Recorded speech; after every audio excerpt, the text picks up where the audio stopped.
Good morning, good morning, good morning, and welcome to another episode of On the Couch with Creatives, the podcast for creative professionals everywhere. I say good morning, but good afternoon or good evening if you're anywhere else in the world.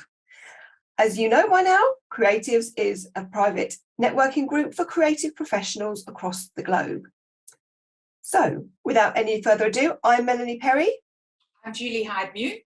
This is On the Couch with Creatives. And Julie, who have we got on the couch with us today? Well, we have a very talented lady with her fingers in a lot of pies, author and film producer LYNN SANTER, all the way from the Gold Coast in Australia. Hi, Lynn. Nice for you to join us. Thank you for having me on the show. Well, you have so many projects that you have been involved in and are involved in currently. Today, we're just going to be talking about a particular one. You've been writing since you were 9 years old. You've written for the theatre, you've written novels, you've written biographies, autobiographies, a series of children's books. This year alone, you released a novella about Gaston Leroux, the author of Phantom of the Opera, called The Man Behind the Mask. And you're currently working on a biopic based on that book. And there's more on the film scene, which we'll get to later in the interview with your, we'll talk a little bit about your film projects. But today we're going to be talking about your latest book that you've released, a young adult novel called Swan Song. And it was released on Amazon yesterday, the 4th of October. So give us, without giving too much away, tell us about the book. Well, perhaps to tell you about the book, I'll tell you a little bit about the background. I live in a subtropical paradise on a beautiful lake. It really is as idyllic as it sounds. I've lived here for 23 years, and I have a very close relationship with the wildlife who share my world on a 17-hectare lake that I'm on. And in early 2018, a very aggressive, murderously aggressive, unnaturally aggressive swan moved into the territory and really brought chaos and death and destruction to our beautiful, tranquil paradise Harmony. And I started blogging about the drama, and I collected fascinated followers from all over the world. I mean, literally, if I didn't post for a day, people would be phoning me to find out what had happened. And everyone was saying, you know, when we finally reached a conclusion, you've got to turn this into a book, you've got to turn this into a film. And I couldn't quite get my head around how to Hollywoodize it, structure it properly for consumable format for people who didn't know the story. Until sometime last year, the light bulbs went on, and I said, I know exactly how I'm going to do it now. It's going to be wit meets murder in a subtropical paradise with a cavalcade of colourful characters, and will the wily Swan Queen outsmart her deadly foe? So that's what the story became. And it's been fictionalized and fantasized partly. I mean, an awful lot of it is based on what actually happened.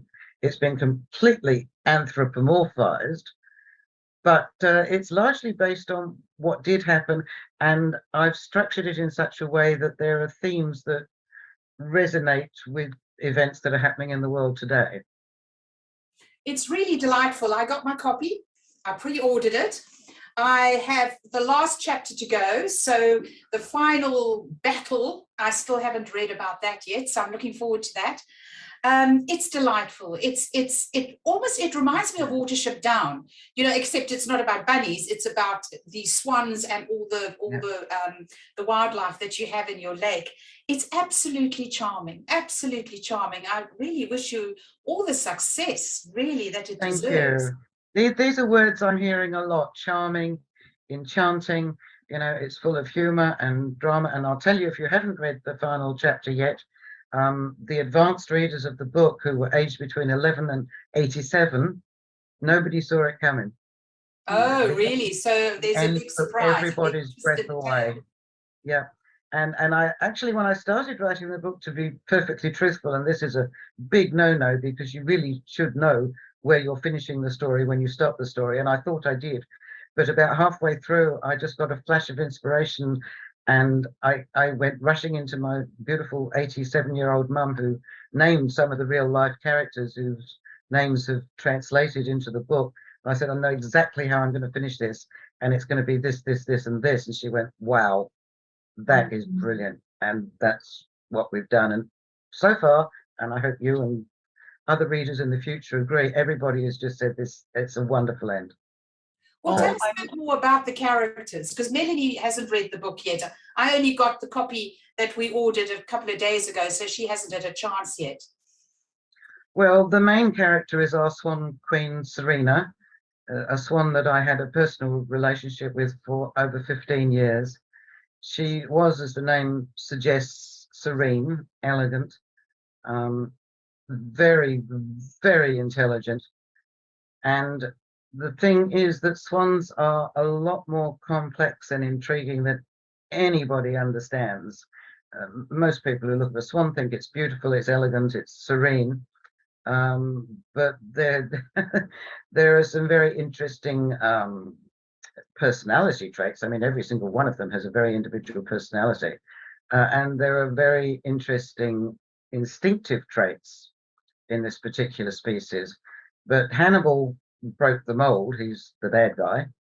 And basically what happened was when swans cygnets fletch, they're sent off to make their own way in the world. This is the swan way of things. And as you would have read, there are certain swan rules that I've again anthropomorphized, but there are swan rules in the swan world. And the cygnets aren't always too happy with these rules. And this particular daughter wasn't happy at all. And she decided that she was going to go because she had to, but she wasn't just going to take it on the chin. She was going to vow and reap revenge for being sent away from this magnificent kingdom, which she wanted to rule for herself, because in Swan World, it's not the firstborn who's the heir apparent, it's the lastborn. So the daughter took herself to be the lastborn, but she wasn't. There was going to be, in the words of Yoda, another, and there was another. So that's some of the swan characters, but then of course there are other characters. There's my favorite character outside of Serena for the whole story is Lord Quaxalot. My mother named him for obvious reasons. And he's a white duck who's not native. And this is one of the themes of the story, because all the wildlife who live in harmony accept him as a non-native, as an immigrant. But the shadier characters don't. So of course there are obvious themes in today's world with immigrants there, that many times they have more value than they're given credit for, and certainly Lord Quaxalot is one of those. I mean, apart from being a marvelous comic relief character, he's a wonderful friend and support character to Serena. He's just a super character. Then we have Tom the Turtle, who's a leathery old skeptical turtle, always seeing the dangers in things, the downside of things. And then we have Scarface, the crow, the courageous crow, and he was raised in a tree in a family of English immigrants, so he's got a bit of an English Cockney accent, and he aspires to be an army sergeant major, because the humans, the giants as they're called, in the house where he was raised in a nest, were from the English army, and he's picked some of those traits up, and that comes through in how he plays and interacts with the characters in the story. So again, a lot anthropomorphized, but not entirely a million miles away from how it really happened. I don't want to give too much away, but does that give you a little bit of a flavor? Does that sit with what you've read? It does, and I'm really excited to read it. But I'd like to ask you, as you mentioned just a bit earlier on, that this whole story started as an observation of real life, real time events that were going on your lake with the arrival of this terrible bully swan, and the demand was, oh, you've got to tell this as a story. How difficult was it for you as you said, you weren't quite sure how you were going to run with it. So how difficult was it to take that original, blog posts or social media posts about a thing that was happening and turn it into a commercially viable, flowing story? It was extremely difficult, especially as, all my production partners are based in Hollywood, and they're totally Hollywood centric, and stories have to be a certain way. And, once I told them the real story, they were like, well, you can do this and you can do that. And I'm going, no, that is just taking it too much away from what really happened and what my main aim of telling this story is to do, which is to honor Queen Serena Swan. You're trying to make it the Lion King, when it's the prince's story. It's not the prince's story, it's the Queen's story. She was the one who was put in a variety of circumstances that I'm not going to give away, and came back time and again and used techniques. Just to give you one example that you've probably read about, Julie, and thought, well, that's one of the things she anthropomorphized that didn't happen. There was one occasion when Hannibal, who wanted her life, she sensed him coming before I did, and she did something I've never seen a swan, and I've been observing them for 23 years. I've never seen a swan do before. She flattened her neck to the surface of the water, so she was out of his line of sight, like a commando, and sped away like a speeding bullet. The intelligence of this animal, the tactics she adopted, the determination to remain in her territory when she could have flown away to safety. She would not. She would not be moved. Just extraordinary. And I believe I have achieved a consumable commercial product in the story while doing what I was determined to do, which was to honor her. Well, I think that's great, actually. And I think, to be honest, talking as a UK resident, it's actually quite good timing, because the focus has been very much this past month on our Queen and the passing of our Queen, and our Queen's story, and the story of an exemplary life, well lived. It's a and good your analogy. Queen, Serena, sounds almost similar. She is a very calm, loving lead character, but also a very strong, compassionate, intelligent character. So actually, I think releasing this book now could be quite good. I hadn't actually thought about it in those terms. I've been profoundly moved by the passing of the Queen. I might live in Australia, but I'm born and raised in London. And I was quite overwhelmed with grief at the loss of Queen Elizabeth. But I had never actually made the analogy or the comparison that you've just drawn, and it is fair, not to take anything away from Her Majesty, of course, but yes, there are certain analogies that you could draw in her serenity, in her control, in her determination. Yes, her duty that she was determined to perform to the end. Yes, there are definitely analogies you can draw there. Well, there's definitely, you definitely have all the human emotions in the story. You have the triumphs and the love between the swan couple, and the love for their children, and then the tragedy, the pathos, and then fighting and challenging, and I'm assuming victory at the end, which we all like a good happy ending. So it is happy, isn't it, Lynn? It's a happy ending. It's a happy ending. Oh, good. Thank you. Not quite the way you might expect, though. No, you have warned me. There's going to be a twist in the tale, so I'm looking forward to that. Are you still very involved with all the birds on your lake? Because of course we don't have the Australian black swan here. We have white swans in the UK. Absolutely. In the area where I live, there are obviously other properties on this lake, so it's a very large lake, and every single other property except for mine has a fence, so the animals can't come onto their properties. I not only do not have a fence, I have a ramp to help them come onto my property. I've actually created a little area on the property which is surrounded by large rocks, a bit like Stonehenge, and I called it the Garden of Eating. And they know they can come up the ramp and into the Garden of Eating and they will get fed there. So obviously they come. And some of them use the ramp and some of them fly. And I have there are over 30 species of birds here. They're not all water birds. We have rainbow lorikeets in the trees. We have pelicans on the water sometimes, swans always. A flock of pied geese have recently arrived, which is new. We have native ducks, Pacific black ducks, and wood ducks. And then we have the immigrant ducks, the non-natives that have been abandoned pets that have just been dumped on the lake, but have become long-term residents and integrated with all the other wildlife. We have the turtles, we have the eels, all the characters you've read about in the book and a lot more do live here, and I've named all of them. And most of them know their names too. Really? They come when you call? Oh, 100%.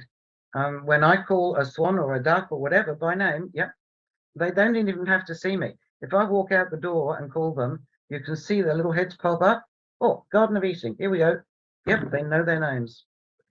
Wow, that's amazing. And until this interloper, this troublemaker arrived, Hannibal, yeah.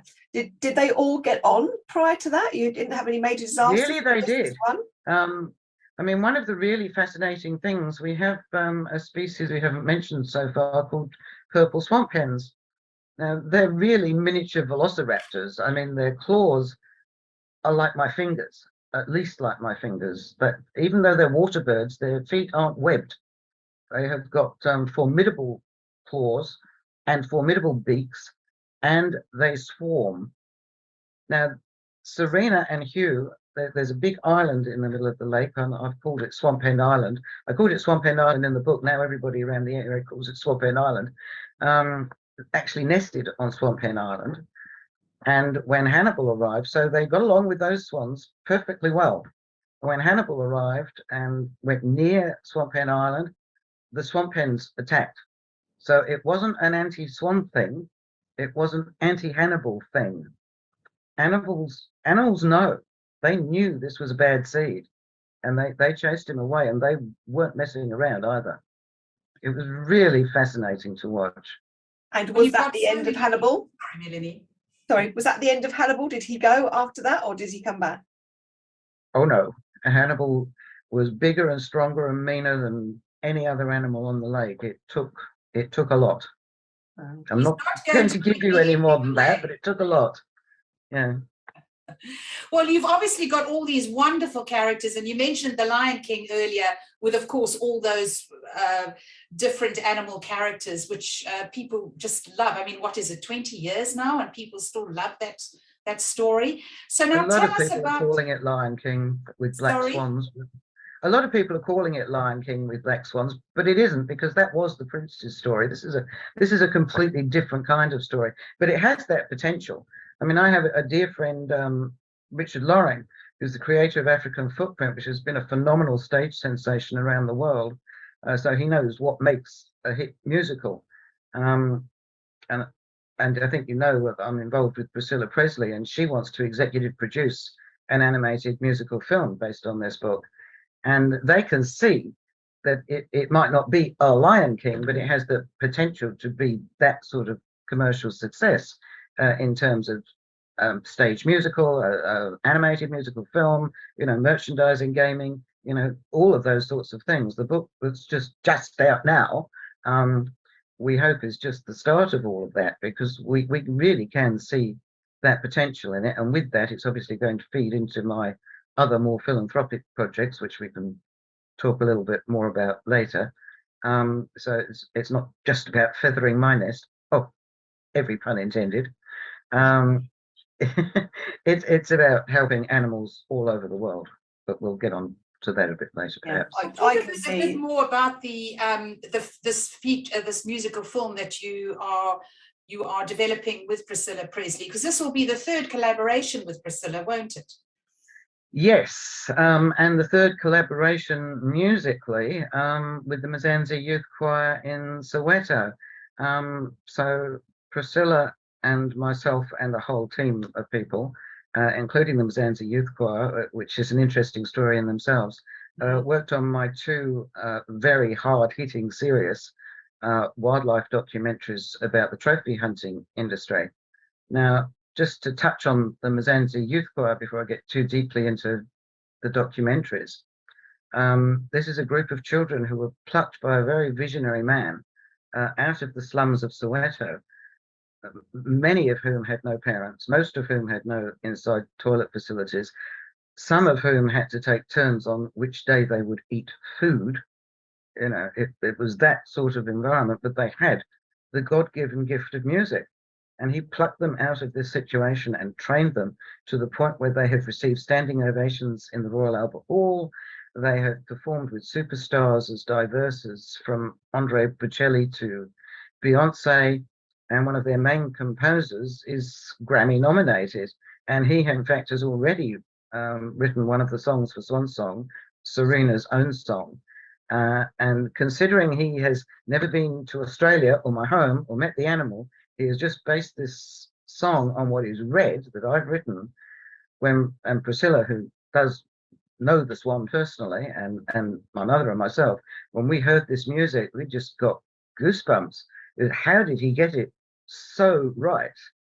It's just, and in fact, you'll hear a little snippet of that song in the book trailers. That's a little bit of Serena's song that he composed that you hear in the book trailers. So well let's have a look at that now, because talking about this book, I'd love to show a little clip of the trailer and hear that music. So let's just take a little look and listen.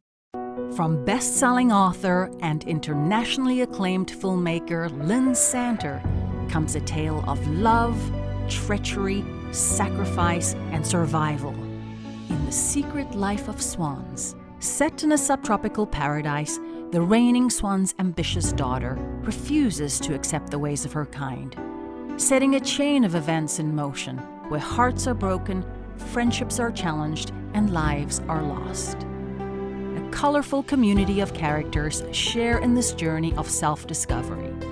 The cheeky immigrant duck, the courageous crow, the leathery old skeptical turtle, and the colony of prehistoric-looking swamp hens. Will paradise be lost, or an idyllic world restored? This enchanting young adult novel will warm the hearts and inspire the souls of all ages.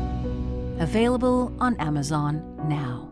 And that was just a little trailer for Swan Song, and you can, and we have had going across the bottom of the screen, the details of where you can order the book as well. So if you're intrigued by what we've said, I know I certainly am, I'm going to get my copy, keep an eye on the bottom of the screen and pre-order or order, I think it's out now, your copy.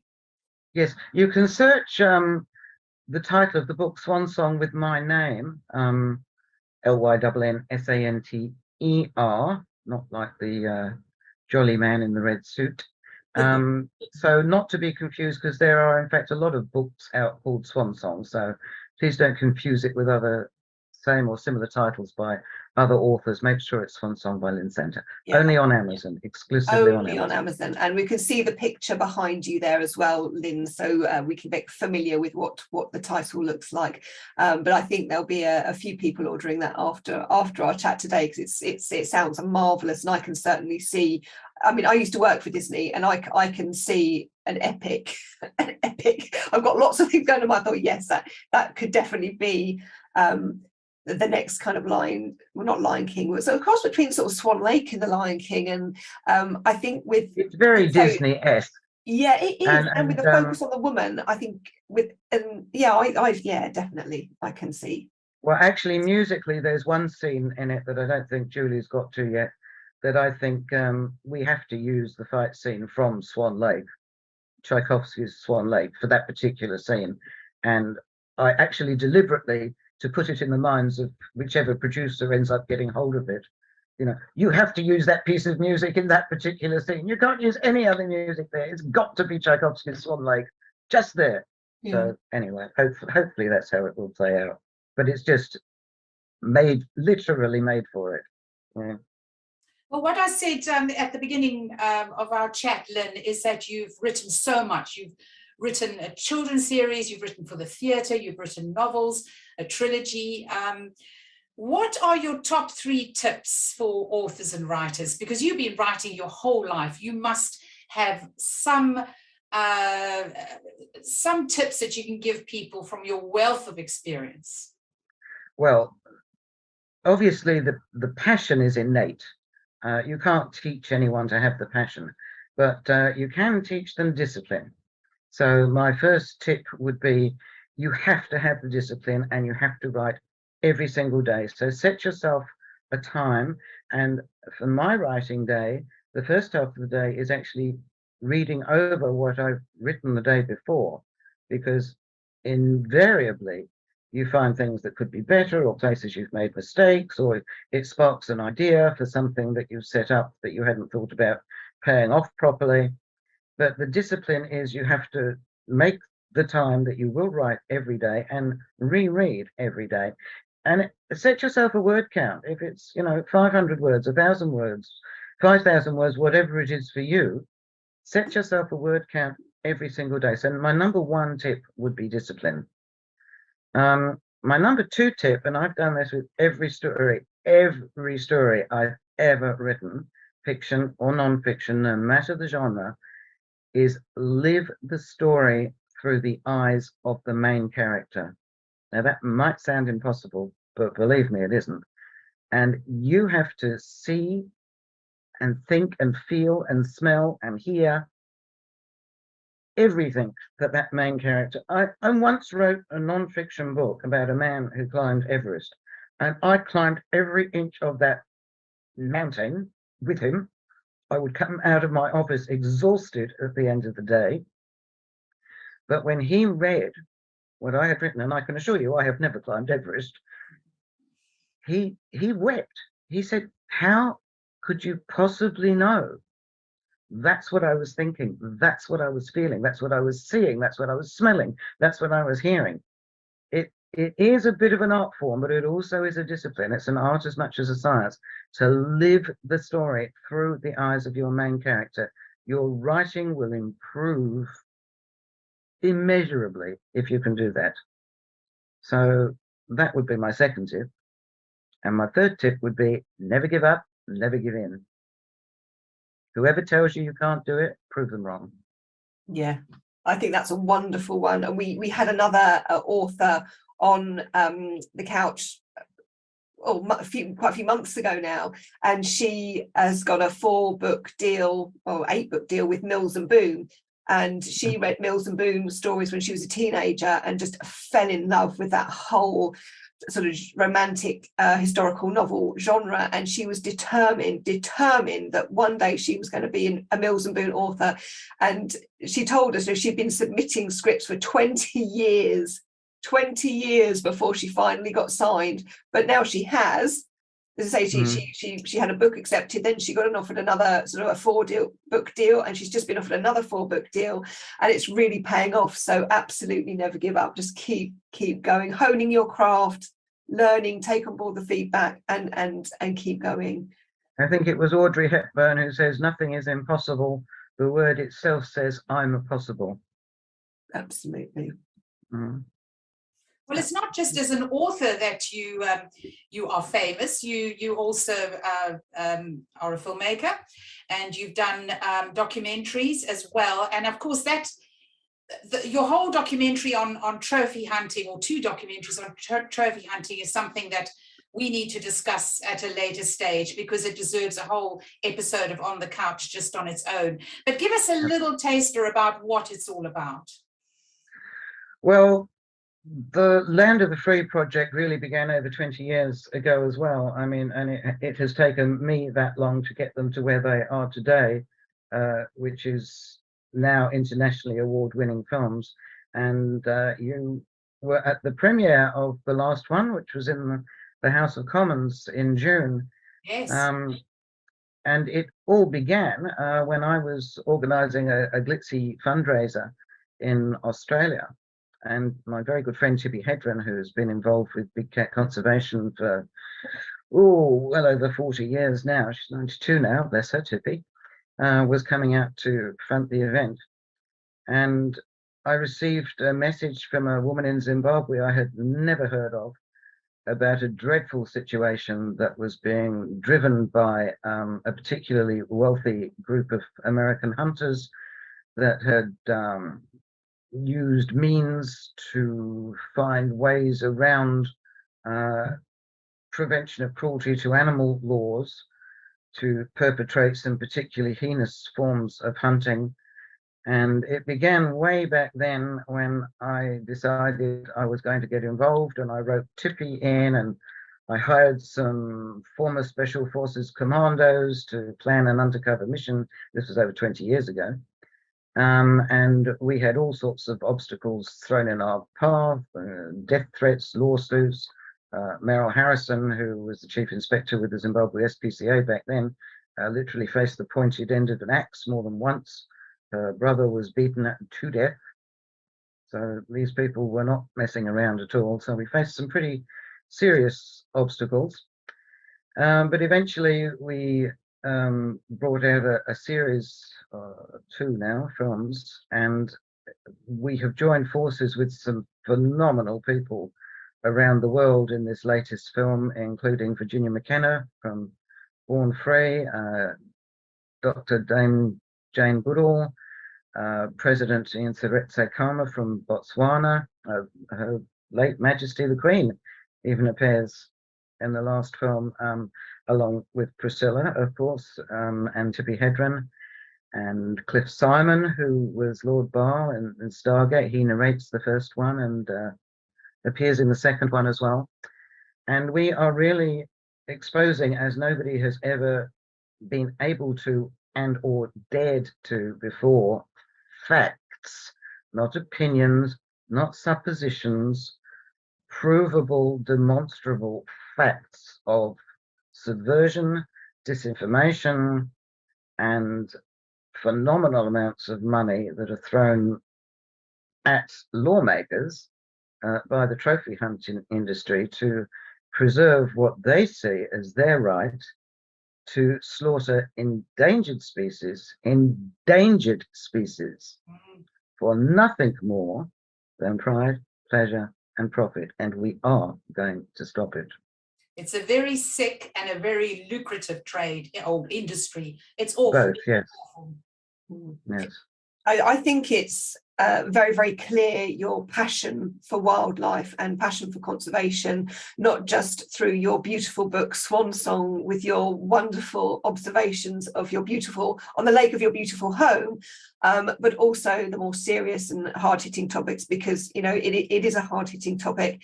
Tell us a little bit more about the organisations that you're involved with, and if anybody would like to help join your cause, how can they do that, and what is the best way of going about it? Okay, well, I just before I answer that question, say that was one of the joys of writing Swan Song, was to get out of the horror of the Land of the Free project and into the beauty of Swan Song. That was an extra motivation to do it. Okay, if you want to get involved, if you're in the United Kingdom, you can get involved with the Conservative Animal Welfare Organisation, which is run by Lorraine Platt and has a patron of Sir Roger Gale, MP, who also appears in our film. You can get involved with the campaign to ban trophy hunting, which is run by Eduardo Gonçalves, and check out his website, because his website has the correct format to write letters to your local MP to support the bill that is being presented to Parliament on the 25th of November. That's Henry Smith's private bill to ban the import of trophy hunting, over 7,000 species. And it's just so important that everybody writes to their MP to encourage their MP to support that bill, because the more people write to their MPs, the more MPs will realise it's a vote winner, because that's what this is about. It all comes down to power and money. So every voice counts. So it's really important that everybody makes their voice heard. All you have to do is write a letter. That's all you have to do. But if everybody does it, the MPs are going to take notice, and they are going to vote to support this bill on 25th of November. And it is just vital that this bill gets through. Yeah, absolutely. Don't just say, oh, I love animals. Do something about it. No, Put a pen to yes. paper. Do something about it. If you're really concerned Absolutely. about the conservation of our world, because it's a much wider issue, if these animals become extinct, it has a huge impact for the planet globally. So don't just sit on your laurels, people. Write that letter, and the details of how to do that have been going across the screen. This bill that's going to be voted on in the British Parliament in November is the first salvo, and hopefully it'll follow like the banning of the transatlantic slavery trade. It'll have reverberations around the world, because it should. It's a global issue. It's a global Well, issue. in the first film, we actually draw that precise analogy. Just because it's legal doesn't mean it's right. Slavery was legal once and acceptable once. It doesn't mean it's right. We wouldn't consider it right today. Trophy hunting is really the last legal, and people forget that it's legal. People mix it up with illegal poaching. Even people in our own team were calling it poaching when we were making the first film. They are not the same thing. You know, there is some crossover. We are talking about the legal slaughter of endangered species, and it really is the last bastion of human shame that should be relegated to the trash can of history, and it's past time that we make that happen. Absolutely. Well, we'll certainly be talking to you again about this whole thing further down the line, Lynn. Yeah. Absolutely. Right, folks, we are running out of time, so we're going to end our show with our little values jam game. So this is my favourite bit, Lynn. Julie's going to just switch off for 5 minutes while I have a moment. These cards, my friend created these cards in, and they're really soft and silky and lovely to touch. So every time I come on the show, like, oh, I've got my cards out and I'm touching them, and they're silky. And they're a real stress buster, I have to say. And Julie's like, oh my God, she's off on her cards again. I don't care. Pornographic about these cards. I love them, and I'm not sorry. So they're right. Okay, I've shuffled now. I'm happy. A happy shuffle. Okay, I'll hold them up, and hopefully we can see. And I'm going to just run my finger along the top of the cards. Lynn, you say stop, and we'll pick a card and we'll talk about the value on that card. Okay, Just say stop. Okay, what have we got? Oh, again, I think this is a very good one for you. We have a knack. All our guests, it's like karma. I think there's an angel or something sitting on my shoulder. Every time our guests choose a card, it's something that is really, really apt for our particular guest and the kind of things we've been talking about. And this is no different. This one, you've chosen wisdom. And I think that is a really good card for you, because, you know, it is wise to be able to want to save our planet and the beautiful things in it. You know, that goes without saying. So being creatives, we're going to ask you about wisdom creatively. So Lynn, what does wisdom mean to you? What does it look, feel and sound like? That's an extremely interesting question to put me on the spot with. Well, I think the first thing that comes to mind is the wisdom of the wild that people so often overlook and take for granted, because there is a wisdom that we've lost in our world of immediate gratification, of consumable products. There's a wisdom that ancient peoples, as well as wildlife, know what's poisonous, what's healing, you know, when there is danger that perhaps you or I wouldn't immediately recognize. So I think the wisdom to reconnect with nature and learn from the wisdom of nature. Yeah, I think that's beautiful, and I think I totally agree. I really do, and I think there's a lot of wisdom to be had in doing what you do, Lynn, as well, by watching the wildlife and watching how you touch on that theme in your book, don't you?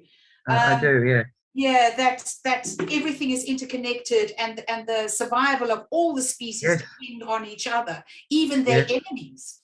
Yes. Because if it wasn't everything for in nature has a place. you have the eels. If it wasn't for the eels, you know, all the enemies that the swans and other birds have. Not all of nature is beautiful. Some of it is very ugly, and some of it is very brutal. but it all has a place. Mm. It's all an interconnected web. And just, I mean, we might not like seeing a lion kill an antelope, but if the lion doesn't kill the antelope, the lion doesn't eat. But not only that, if all the antelopes survived, nothing would survive, because there would be too many of them eating the resources. So everything balances out. It's cruel and it's unpleasant to look at sometimes, but it serves a purpose. If we just learn from it, leave it alone, and watch it and let Mother Nature do her thing. Mother Nature is wise. Absolutely. Brutal sometimes, but wise. Absolutely. I was going to ask you the question about how could more wisdom improve the world, but you've kind of just answered it, really. I think, you know, we all need to be a bit more aware, don't we? And I think turn back the clock a little bit, you know, and just try and connect with nature. I mean, we saw that in the pandemic, didn't we? When people were forced to stop, and they suddenly did start to reconnect with nature and find themselves again.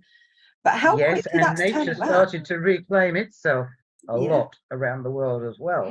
That was also very interesting to watch. Yeah. I think so. People, we have run out of time. Lynn, I'm so sad because I could talk to you all day. It's been wonderful, and I'm definitely going to order your book because it just sounds marvelous, and I will watch with interest the developments, and I can't wait for it to come out as a musical either animation or live action. Sell it to Disney. If any of my Disney friends are out there, this is a good one because you can do a musical animation and then a live action, and then it's got life. It's got life. It's got merching opportunities. It's been delightful. It's been delightful. So on that note, we have to say goodbye, but until next time, we'll see you.